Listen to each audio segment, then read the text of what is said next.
17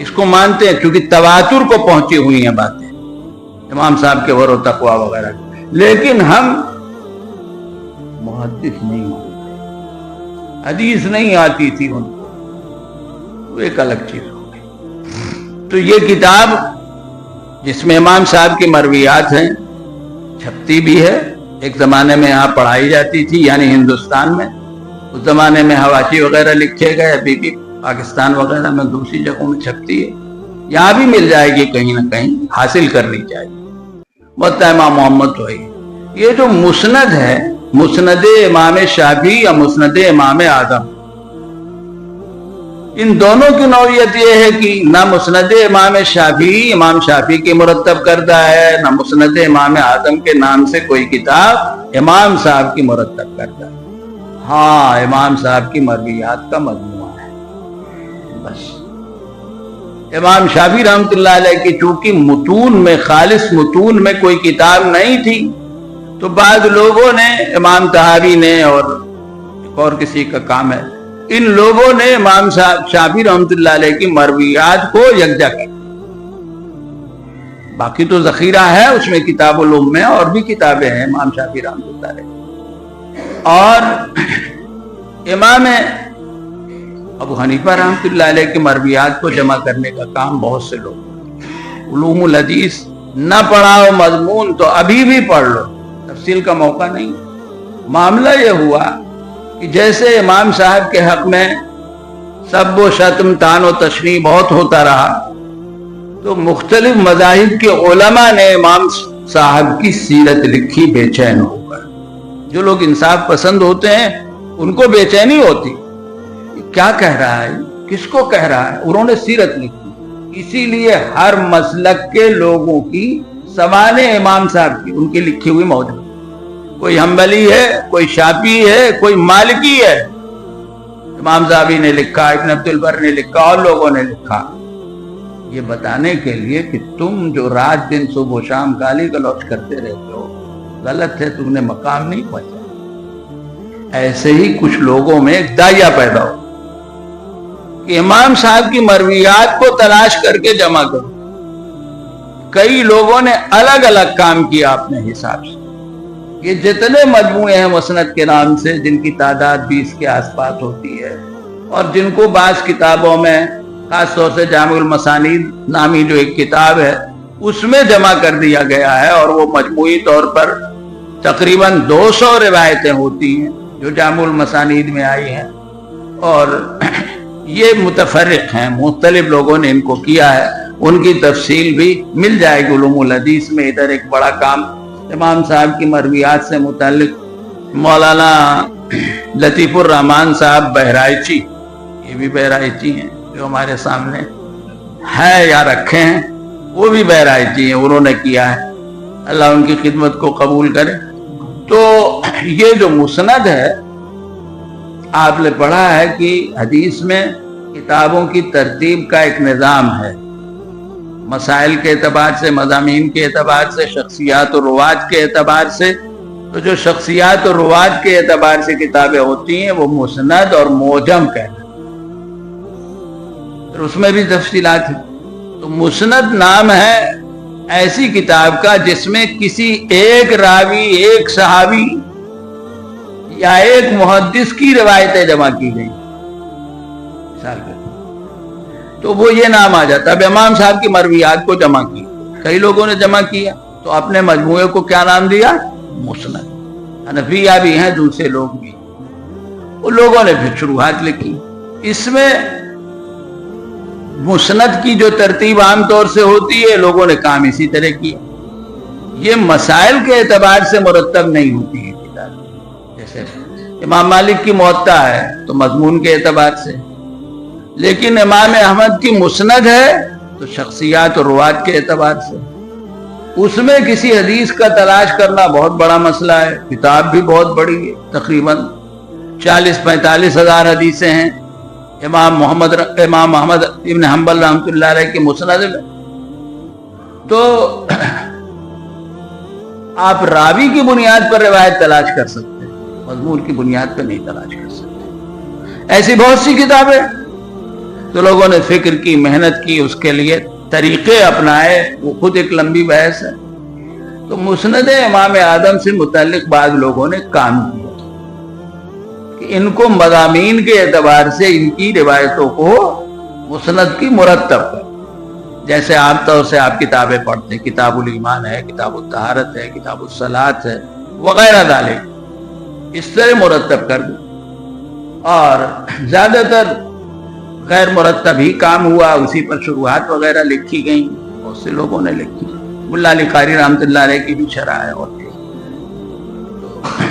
ایک نسخہ جو اس کتاب میں لیا گیا، اس کو مضامین کے اعتبار سے مرتب کیا گیا۔ اب یہ مرتب مہذب ہو گئی، عام طور سے مجموعے اس طرح مرتب نہیں۔ تو اب وہ خیال تو تھا ہی جو تھا۔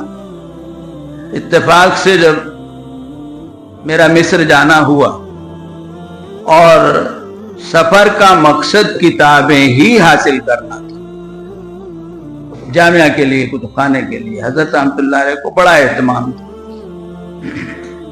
زائد سے زائد کتابیں، جو لوگ حج کو جاتے تھے پرانے زمانے میں، پانی کا جہاز جاتا تھا، نہ جانے کتنی کتابیں آتی تھی، مولانا صاحب وغیرہ سب لوگ آنے جانے والے لانے والے تھے۔ تو وہاں جانا ہوا۔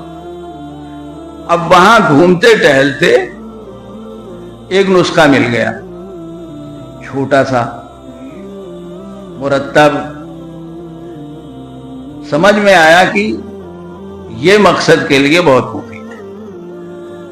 اس کو لائے، اور بھی کتابیں لائے تھے بہت سی، لائے کا مطلب خریدی پھر آئیں، اپنے ساتھ لاتے ہیں۔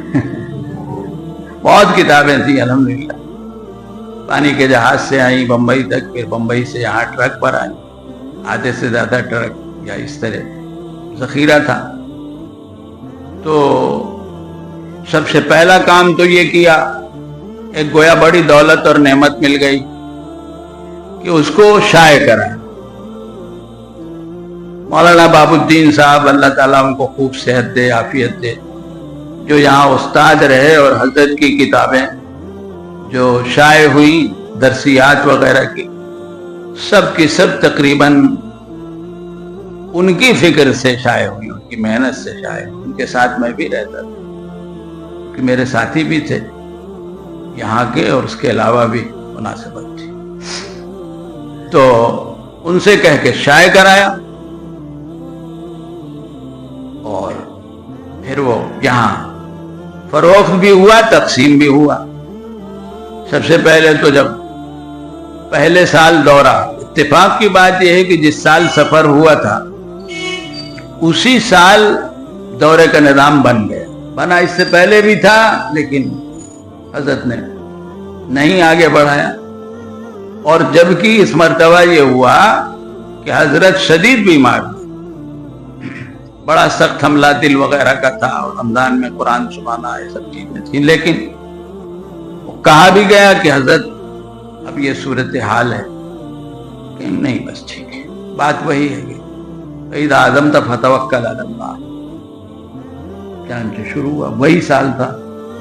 تو اس سال یہ مسند امام اعظم کا یہ نسخہ دورے کے طلباء کو مسلم کے ختم ہونے پر حضرت مولانا شمس الدین صاحب باندی رحمت اللہ علیہ قاسمی، انہوں نے دیا۔ پہلے سال کا دورہ جب ختم ہوا 1409 میں شروع ہوا شوال، 1410 شعبان، اب سال ختم ہو رہا تھا، اس میں کچھ تقاضا مٹھائی کا، اس کا اس کا، تو حضرت مولانا نفیس صاحب نے تو مٹھائی کھلائی یا کچھ کھلایا، مولانا نظام صاحب نے کھلایا، ہم 5 ہی آدمی استاد تھے، اور میں نے اور مولانا شمس الدین صاحب نے یہ طے کیا کہ بلا وجہ کھانا پینا تو ایسا ہی ہے، کتاب دو طلباء کو جو کام ہے۔ تو مولانا نے اپنے حصے میں مسند امام اعظم کا نسخہ اس کے بعد کئی سال تک ایسا ہوا کہ مولانا باب الدین صاحب کسی نہ کسی طرح دورے کے طلباء کو اس کا نسخہ فراہم کرتے. اس وقت تک نصاب میں داخل نہیں. پھر چونکہ ذہن میں تھا، ایک ضرورت تھی، مشورہ ہوا، اور پھر اللہ کے فضل سے ایک دیرینہ خواہش اور ایک بڑی ضرورت کہ ہمارے طلباء، ہمارے مولوی، ان کو بھی پتا ہو کہ ابو حنیفہ کی بھی کوئی کتاب ہے. ہمارے فضلاء کہہ سکیں کہ ہاں ہم نے بھی ابو حنیفہ کی کوئی کتاب پڑھی ہے، کچھ روایتیں. یہ جذبہ ہے اس کے پیچھے، ورنہ تو کچھ بھی پتہ نہیں. لوگ جو ہیں وہ ہمارے امام کو جب جاہل سمجھتے ہیں تو ہم تو بہت دور ہیں. جب ان کو حدیث نہیں آتی تھی وہ تو مسکین ہی تھے، تم تو مسکین بھی نہیں ہو، اس سے بھی نیچے کا درجہ سمجھو. بعض لوگوں نے کہا نا مسکین اور فقیر، ایسے ہی کچھ سمجھ لو تو پتہ تو چلے کچھ، ورنہ کچھ نہیں. مفتی ہیں، بڑے عالم ہیں، حنفی، مسائل بیان کرتے ہیں، لیکن یہ سب پتہ نہیں، چونکہ دلچسپی نہیں. تو بہرحال وہ چیز تھی تو اللہ تعالیٰ نے موقع دیا، نصاب میں ایک چیز شامل ہوئی اور پھر پڑھائی جانے لگی. جیسے نخبہ کی گنجائش نکلی، جیسے الفوظ الکبیر کی گنجائش نکلی، ویسے ہی یہ 12 گھنٹیوں نے اور 30 منٹ کی گھنٹی نے ہماری مدد کی، اور ہمارے لیے ہو گیا کہ بھائی چلو یہ کتاب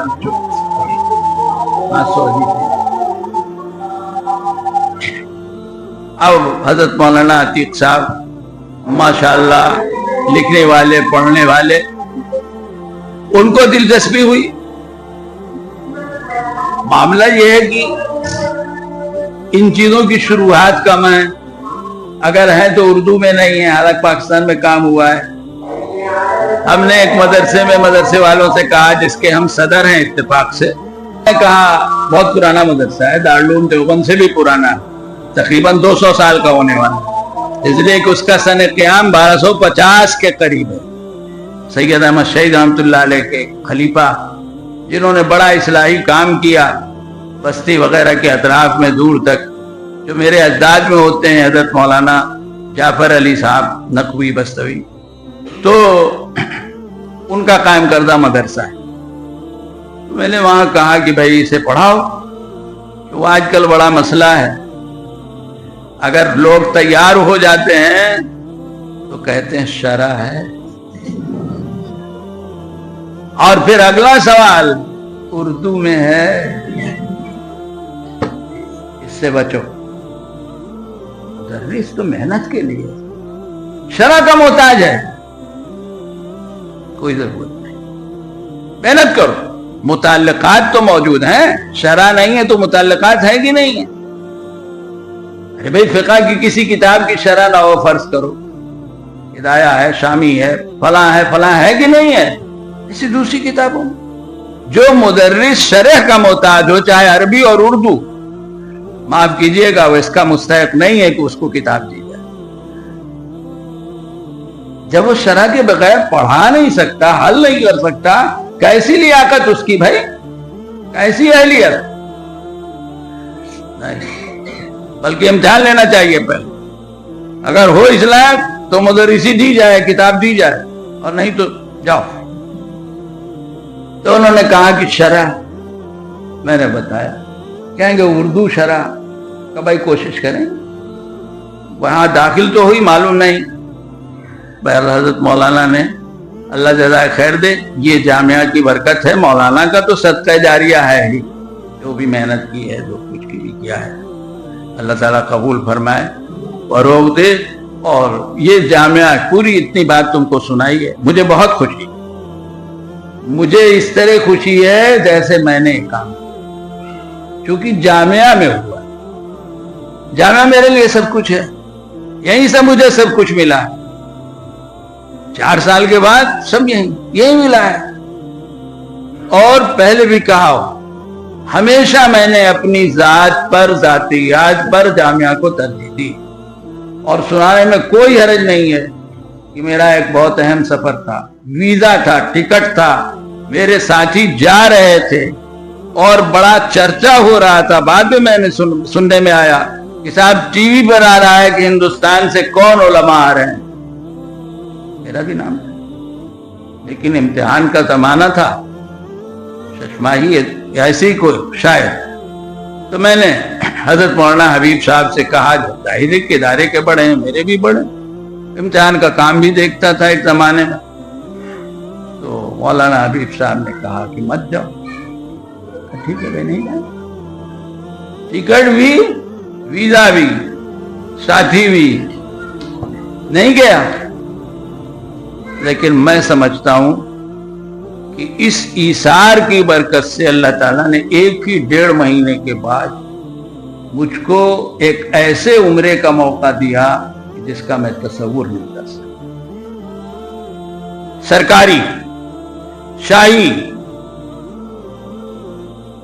پروگرام تھا، اس میں دعوت آئی، جو سب سے اچھا ہوٹل حرم کے سامنے، وہاں ٹھہرنے کا موقع.